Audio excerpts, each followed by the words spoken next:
안녕하세요, 아리즈나입니다. 요즘 전 세계 헤드폰 매니아들 사이에서 화제의 신제품이 하나 있죠. 간만에 나온 제대로 된 레퍼런스 헤드폰으로 인정받는 헤드폰 D1입니다. 그래서 저도 상당히 궁금했던 제품인데 마침 국내 정식 출시가 돼서 리뷰할 기회가 생겼네요. 사실 평판형 헤드폰 중에서는 레퍼런스 사운드로서 완성도가 높은 제품들이 없지는 않습니다. 다만 그런 고음질 평판형 헤드폰들은 가격이 워낙 비싼 데다 크고 무거워서 접근성이 상당히 떨어지죠. 또 평판형 헤드폰은 음역대가 너무 꽉 차게 느껴져서 다이나믹 드라이브의 부드러움과는 거리가 있습니다. 헤드폰 D1이 유명해진 이유가 바로 다이나믹 헤드폰으로서 수준 높은 레퍼런스 사운드를 구현했기 때문이죠. 다른 유명한 다이나믹 헤드폰들 대비 최신 제품답게 설계 수준이 확실히 높은데요. 일단 드라이버 구경이 평균적인 크기인 40mm보다 더 큰 50mm입니다. 드라이버 구경이 클수록 저음을 내기가 유리하고 출력 확보도 쉬워지죠. 대신에 진동판이 커질수록 분할 진동을 억제하기 어렵기 때문에 음질을 높이기가 어려운데요. 헤드폰용 다이나믹 드라이버가 대부분 40mm 근처로 수렴하는 가장 큰 이유가 여기에 있습니다. 헤드폰 D1은 진동판 소재로 얇은 탄소 섬유를 사용해서 크기를 키우면서도 음질을 극대화했죠. 전체적인 디자인은 프로 스튜디오용 헤드폰 같은 인상이 좀 있네요. 실용성과 내구성에 중심을 둔 깔끔하면서도 튼튼한 설계입니다.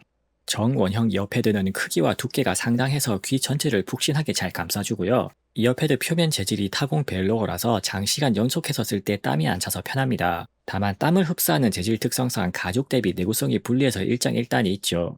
물론 이어패드는 새로 사서 교체할 수 있으니까 내구성을 크게 걱정할 필요는 없는데요. 헤드밴드 안쪽에 벨벳 재질 패드가 단순한 접착식인 게 좀 아쉽네요. 그래도 헤드패드 면적 자체가 넓어서 무게를 잘 분산해주는 장점은 있습니다. 케이블은 헤드폰 측과 표준적인 3.5mm 이극 단자로 연결되는 분리형이고요. 별다른 잠금 장치가 없기 때문에 단자가 끝까지 잘 들어갔는지 확인할 필요가 있습니다. 앰프와 연결하는 쪽에 6.3mm 어댑터의 스크류 고정 방식을 쓰는 데서도 프로 헤드폰 느낌이 나죠. 케이블 전체 길이는 거치형으로 쓰기 좋게 2m로 넉넉하고 직조 마감으로 내구성도 좋네요. 사실 이 케이블만 따로 20만원에 팔고 있을 정도로 상당히 신경을 썼고요. 기본 케이블이 워낙 품질이 좋아서 굳이 다른 케이블로 바꿀 필요는 없을 겁니다. 전용 파우치도 헤드폰 모양에 딱 맞게 신경 써서 잘 만들었네요. 외부 충격에 강한 하드 파우치라서 여행용으로 가지고 다니기에도 좋습니다. 이제 사운드에 대해 자세히 설명드릴게요. 레퍼런스 사운드라고 하면 일단 중고음이 3kHz 근처에서 정점을 찍고 산을 그리는 형태가 나와야 합니다. 국제 표준인 확산 음장을 비롯한 여러 타겟들의 기본적인 특성이죠. 헤드폰 D1에서도 그런 전형적인 레퍼런스 사운드 스타일이 잘 느껴집니다. 이런 소리를 다이나믹 드라이버로 제대로 구현하는 데 성공해서 매니아들 사이에서 난리가 나는 거죠. 물론 그냥 중고음만 잘 다듬었다고 해서 화제인 건 아니고요. 헤드폰 D1이 매니아들 사이에서 화제인 결정적인 이유는 바로 저음에 있습니다. 표준적인 확산 음장은 음악 감상용으로 쓰기에는 저음이 약하다는 게 전 세계에서의 공통적인 반응이죠. 헤드폰 D1은 확산 음장에 잘 부합하는 중고음에 저음의 양감과 깊이감을 더했습니다. 덕분에 음악 감상용으로 쓰기에 저음이 딱 좋은 수준까지 치고 올라와 주네요.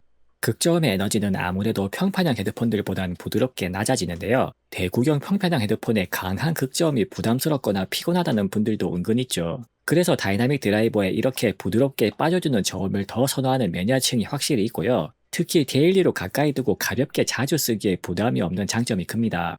한편으로 얻는 게 있으면 잃는 법도 있는 법인데요. 이 세상에 저음부터 고음까지 전 대역을 다 좋게 만드는 방법은 없습니다. 저음을 올리면 고음이 상대적으로 약해지는 건 당연한 순리죠.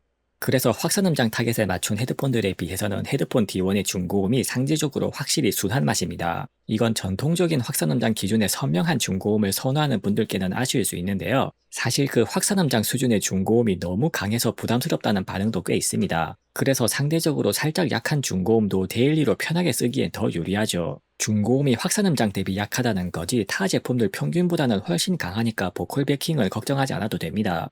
소리에서 딱 하나 아쉬운 점은 초고음이네요. 헤드폰 D1은 제가 귀로 들어봐도 13kHz 이후가 뚝 떨어져서 초고음 체감 한계가 낮습니다. 그래서 소리의 개방감이 살짝 떨어지게 들리는데요. 취향에 따라서는 오히려 이런 부드러운 소리를 선호하는 분들도 계실 겁니다. 초고음 특성은 헤드폰 드라이버 앞쪽의 디퓨저나 필터 설계에 영향을 받는데요. 헤드폰 D1은 드라이브 앞에 고음에 영향을 줄 만한 별다른 구조물이 없습니다. 그래서 드라이브의 소리가 다이렉트로 귀에 꽂히는 설계라고 할 수 있고요. 이런 심플한 구조일수록 결과적으로 드라이버 고유의 고음 특성이 그대로 드러납니다. 주파수 응답 이외의 음질 특성들은 데이터 위주로 빠르게 설명드릴게요. 착용 위치에 따른 소리 차이는 측정상으로는 헤드폰을 뒤로 밀었을수록 고음 에너지가 잘 분산됩니다.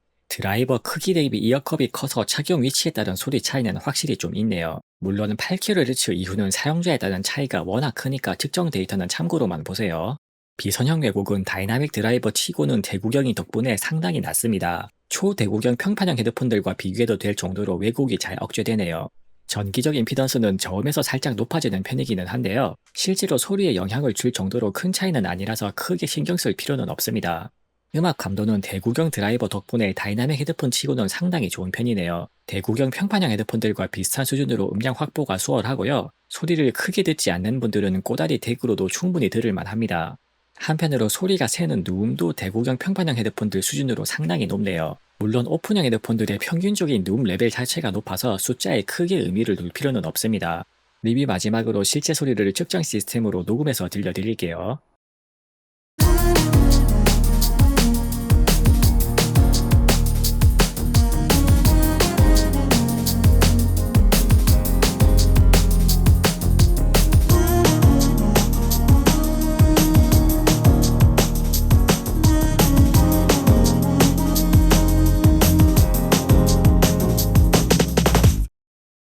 On and on, I feel this way ever since you fallen from the sky. I'm in love again, even though you will never be mine.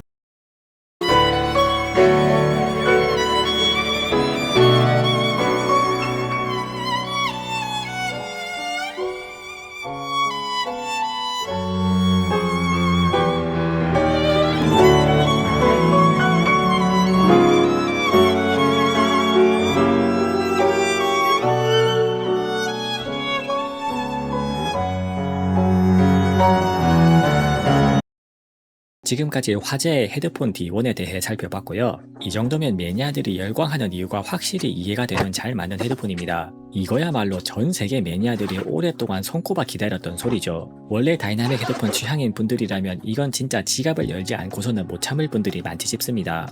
요즘은 100만원 아래에도 대구경 평판형 헤드폰들이 많아서 약간 고민이 될 수도 있는데요. 묵직하고 웅장한 극저음과 시원하게 뚫리는 초고음 같은 음질적인 쾌감은 아무래도 평판형보단 덜합니다. 역설적으로는 오히려 그렇기 때문에 취향을 떠나서 데일리용으로 진짜 추천하고 싶은 헤드폰이네요. 헤드폰 D1을 데일리용으로 쓰면서 고음질 평판형 헤드폰을 같이 운용하는 게 가장 이상적인 시스템 구성이지 않을까 싶네요. 가격적인 문제로 한쪽만 선택하자면 이건 우열이 아닌 취향의 문제니까 제 리뷰를 참고해서 스스로 잘 판단해보세요.